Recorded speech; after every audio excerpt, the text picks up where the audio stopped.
रामलला के प्राण प्रतिष्ठा में मिलने वाले अक्षत का क्या करें। काफ़ी लंबे समय के इंतजार के बाद अयोध्या में राम जन्मभूमि पर मंदिर का निर्माण हो रहा है। यहाँ 22 जनवरी 2024 को रामलला की मूर्ति की प्राण प्रतिष्ठा की जाएगी।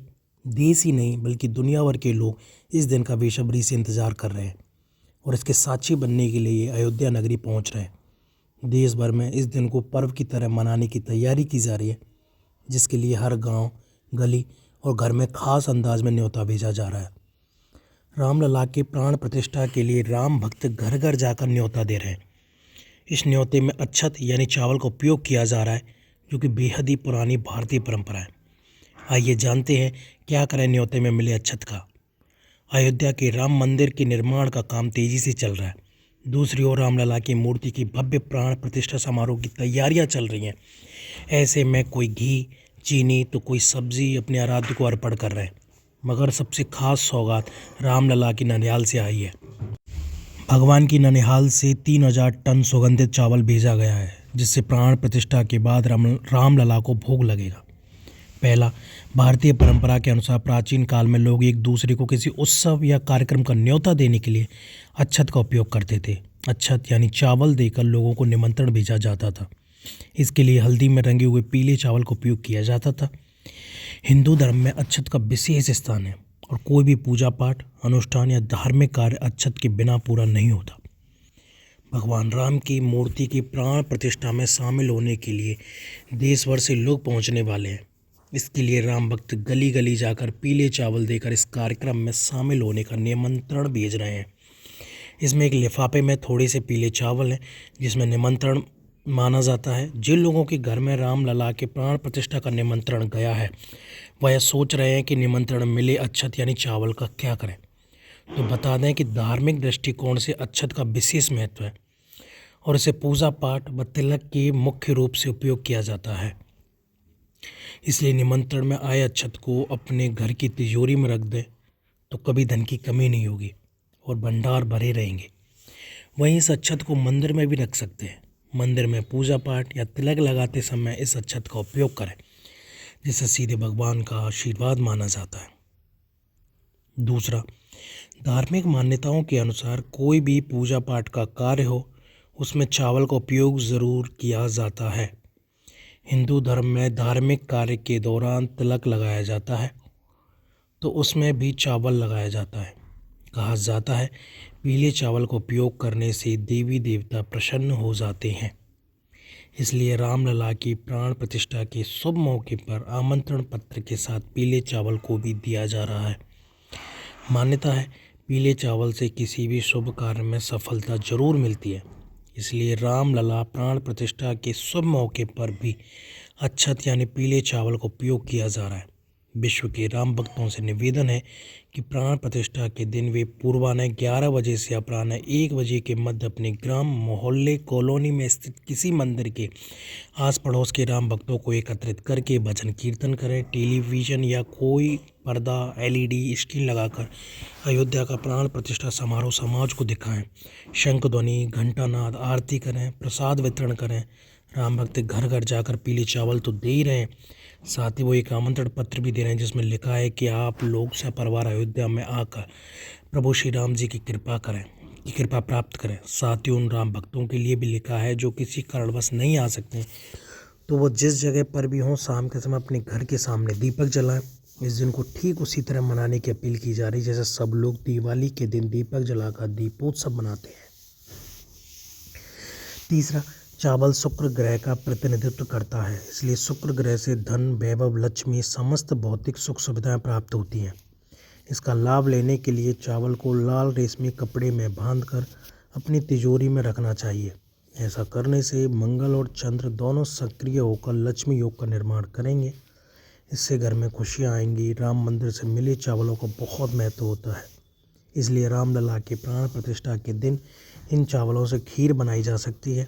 इसके बाद इस खीर को परिवार के साथ प्रसाद के रूप में ग्रहण करें और दूसरों में भी बांटें। ऐसा करने से घर में समृद्धि बनी रहेगी। श्री राम मंदिर से आए चावलों का क्या करें, इस सवाल पर डॉक्टर गौरव दीक्षित बताते हैं कि रामलला के प्राण प्रतिष्ठा के लिए न्योता में मिले चावलों का विशेष महत्व है। ये शुभता की भी निशानी माने जाते हैं। इसलिए जब भी आप शुभ कार्य करने के लिए घर से निकल रहे हैं तो इन चावलों को तिलक के रूप में मस्तक पर लगा सकते हैं। ऐसा करने से भी कोई भी कार्य आसानी से बन जाता है। यदि आपको रामलला के प्राण प्रतिष्ठा के लिए निमंत्रण में अक्षत मिले हैं और सोचते हैं कि इसका क्या करें, तो बता दें कि जिन लोगों की हाल में शादियां होंगी तो उनकी दुल्हन अपनी पहली रसोई में इन चावलों का प्रयोग कर सकती है। ऐसा करने से घर में खुशहाली आती है और घर में मेल मिलाप बना रहता है। धार्मिक दृष्टिकोण से अक्षत का विशेष महत्व होता है, इसलिए इन चावलों को पूजा पाठ में उपयोग किया जाता है। इसके अलावा जिन लड़कियों की हाल में शादी होनी है उनके पिता उन्हें सौभाग्य के रूप में राम मंदिर से आए चावलों से कन्यादान कर सकते हैं। ऐसा करने से जिस घर में बेटी जाएगी वहाँ बरकत होने लगेगी।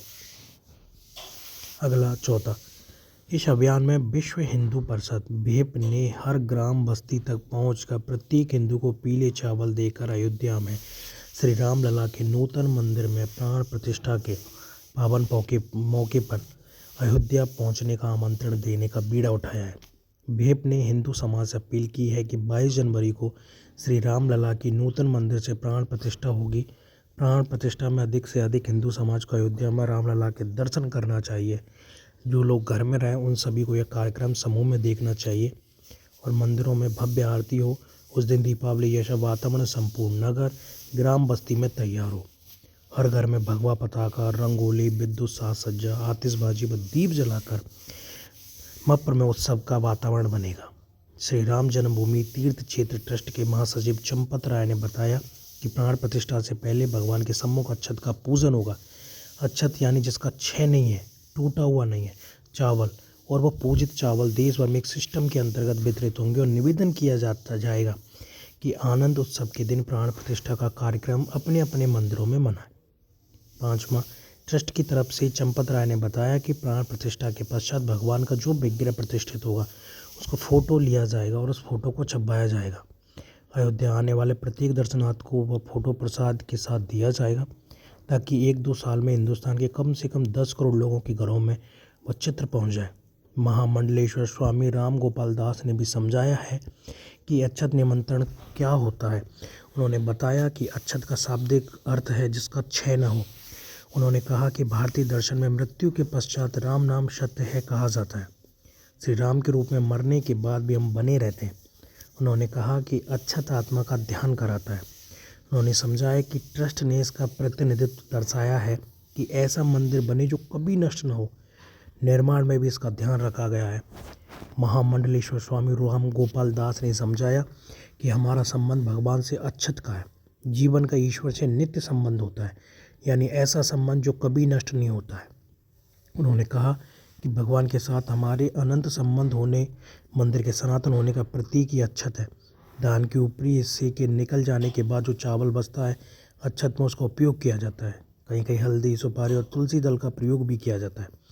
उन्होंने समझाया कि गोस्वामी तुलसीदास ने भगवान श्री राम को दही भात खाते हुए देखा था, इसलिए इसे महाप्रसाद भी कहा गया है।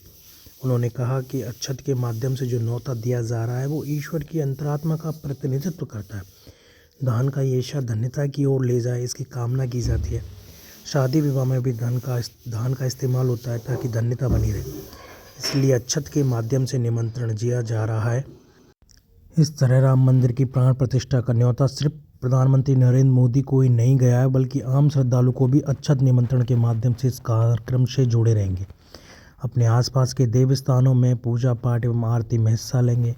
पुराने काल में भी अक्षत के माध्यम से ही लोगों को शादी, ब्याह या अन्य कार्यक्रमों का निमंत्रण कार्ड के साथ ही अक्षत भेजे जाते थे। अक्षत के चावल पर्व त्योहारों में पूजा पाठ के दौरान भी इस्तेमाल में लिए जाते हैं। नोट: यह तमाम जानकारी जन रुचि को ध्यान में रखकर दी जा रही है। ज्योतिष और धर्म के उपायों सलाहों को अपनी आस्था और विश्वास पर आजमाएं। कंटेंट का उद्देश्य मात्र आपको बेहतर सलाह देना है। इस संदर्भ में हम किसी प्रकार का कोई दावा नहीं करते हैं।